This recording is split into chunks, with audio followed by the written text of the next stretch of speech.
How to fix WhatsApp status problem on Android phone. Hello guys, in today's video I'm gonna show you how to fix WhatsApp status problem on Android phone. First, open settings and then type here apps, and here we'll find it apps, and or you can just scroll down and click apps and then apps again, and here all you need to do, you need to find WhatsApp here.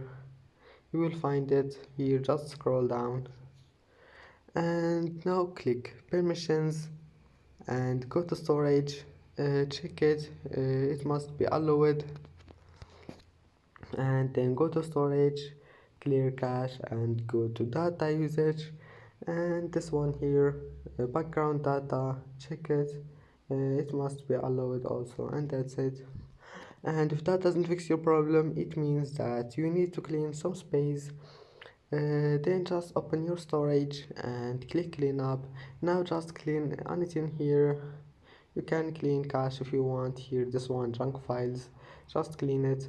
And that's it for today's video. If you like this video, don't forget like and subscribe, and see you in the next video.